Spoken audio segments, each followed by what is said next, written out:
thought that changing shower fixtures was an impossible thing for me to do. Happily, I was wrong, and I was able to update this shower in a day and for just under $100. To remove the shower arm and shower head, the next part was to add the new shower arm. First, I wrapped it with the tape that comes in the kit. This helps it fit snugly. Then I screwed it in as tight as I could by hand. After the arm was in place, it was just a matter of screwing the new shower head in place. To remove the handle, I pried off the little cover using my flathead screwdriver again. Once this is off, the center screw is exposed and can be removed. I used my flathead screwdriver and a razor to remove the plate. Added in the sticky foam gasket piece and then screwed it all into place. The next step was to add the handle, which is secured in place by a screw at the bottom. I turned the spout upside down and there was a little screw there that I loosened with an Allen wrench. I added an adapter for the new spout and then just screwed it into place. The last step was removing the block-off plate, which just involved my flathead screwdriver once again. I love that I was able to modernize and update this bathroom without having to change the tub and retile the whole thing.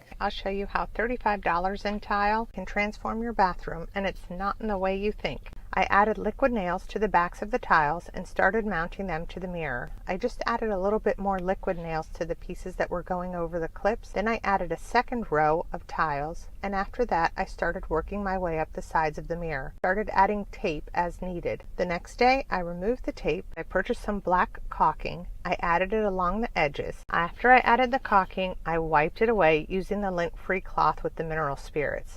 It was a quick and easy project and made a huge transformation in this bathroom for a total of only $44. See how one long weekend and a few DIY projects transformed this bathroom. I purchased a 60-inch kitchen sink base. I painted it, applying several coats. I had granite cut for the top.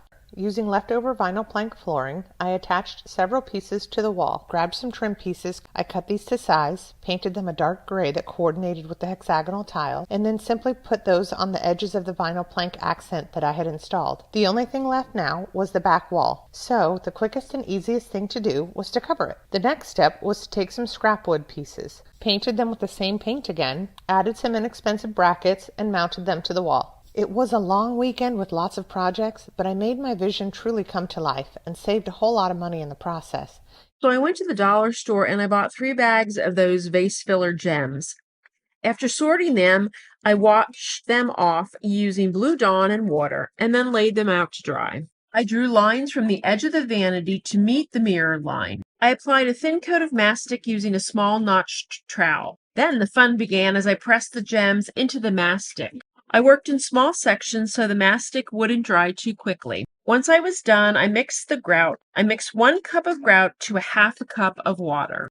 I applied the grout in small sections, making sure I was pushing it between each of the gems. I wanted to make sure that every spot was filled in between them. After 1 hour, I checked again, and yep, it was nice and dry. Using a large spun and plain water, I washed away all of the excess grout.